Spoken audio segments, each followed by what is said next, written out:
Hey everybody, welcome back to the channel. Steven here from NWSmallBatchBrewing. It is time for another YouTube homebrewing brew talk. So today's brew talk is the top 10 reasons to homebrew beer. Like, why should you even do it, right? What's the benefit? Well, let's make some, shall we? I'm sure there's more benefits than this, but I'm just going to try to give you 10 to get them, fit in here. The 10 things I think are definitely benefits. All right, let's just jump in, right? Number one, top reasons to homebrew. Less hangovers. Now, hear me out. When you homebrew, nothing's filtered, right? All the yeast is still in the bottle or the keg. I'm sure you could pull the beer off the yeast cake, but it still has a lot of yeast floating around in it. And there's a lot of vitamins in that yeast. Vitamin B in particular, which is known to help hangovers. So, if you look at commercial beers, like most, not all, but most, well, for sure macro beers, but some craft beers too, they filter them because they don't want any like yeast sediment in it. They want a really clean beer because it will sell better, right? So they filter it. They usually have to pasteurize it for safety reasons. So for all of that, homebrewing actually makes beer that is healthier for you and gives you less of a hangover. Speaking of health, number 2 reason that homebrewing beer is a good idea, health benefits. Now, if you want me to make a full video on the health benefits of homebrew beer, let me know and I'll do that. But there's lots of health benefits in moderation, right? Obviously, with anything, if you drink heavily, it's not going to be beneficial, right? That's detrimental, and it's going to cause all kinds of problems. But in general, moderate drinking of homebrew beer is got a lot of health benefits to it. Where are we at? Number 3, the cost of beer. So money, savings, right? In general, you will save money by homebrewing your beer over buying it, commercially. Now, it varies by style of beer, but no matter what style it is, you're still going to save money if you brew it yourself rather than buy it commercially. It's just a fact. Number 3, let's do creativity, right?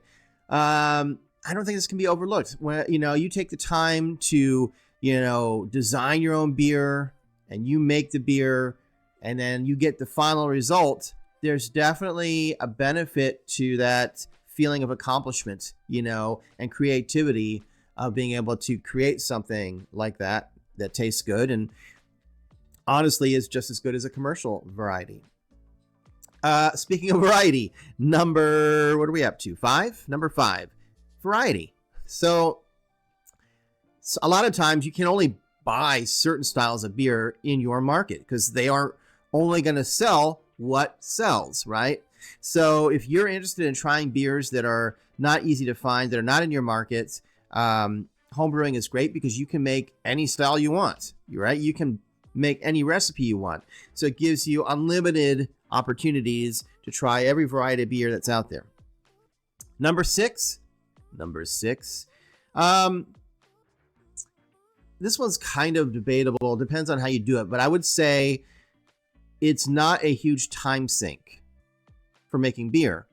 So yes, it can take 6 to 8 hours for the whole, depending on how you brew, it can take 6 to 8 hours all in one gap to do the brew day.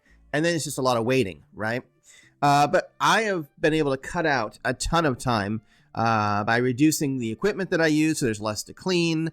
I do things like overnight mashes and overnight chills, like no chill, that helps. Yes, it sort of stretches out, the day, and it's not for everybody because if you can't tie up, the space that you're brewing in for a day or two, like if you're brewing in your kitchen and you have other people living with you, maybe you can't do it. But there are definitely ways to make the brew day less time, less an issue of how long it takes. But in general, I would say it's not a huge time sink, to do it.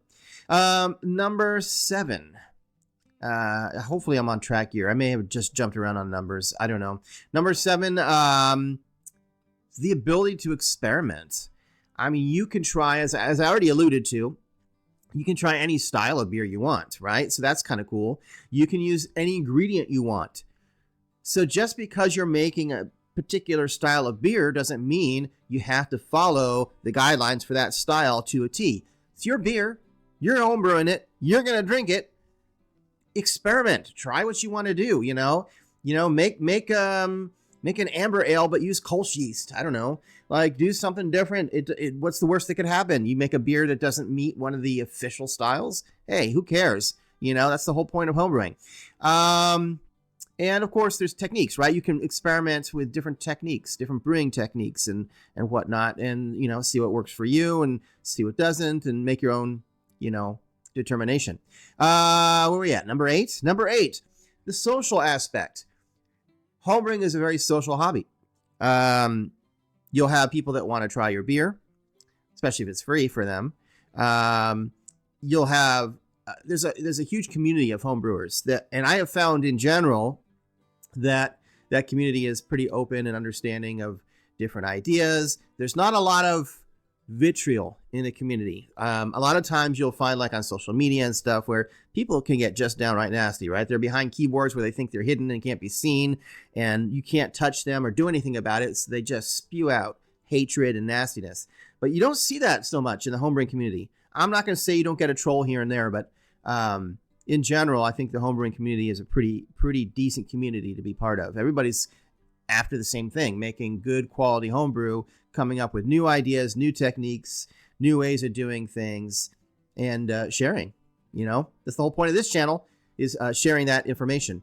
Number 9, the 9th reason to homebrew, the challenge. So it's not that hard to brew beer. It's just basically like cooking, but there is a challenge to it. Sometimes it's in the technique.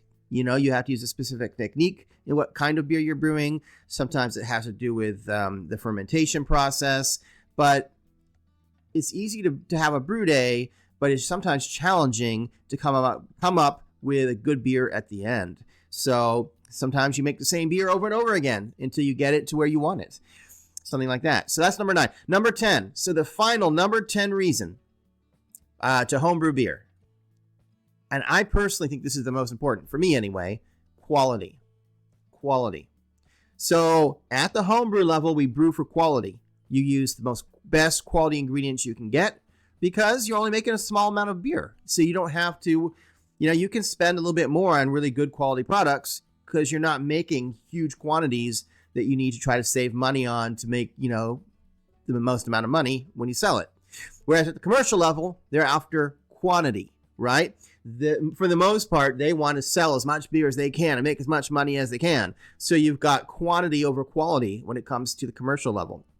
So that's something I really like about the homebrew level is, we can make probably even better quality beer than they would normally make at the craft or commercial level. Anyway, that is the top 10 list of reasons to homebrew.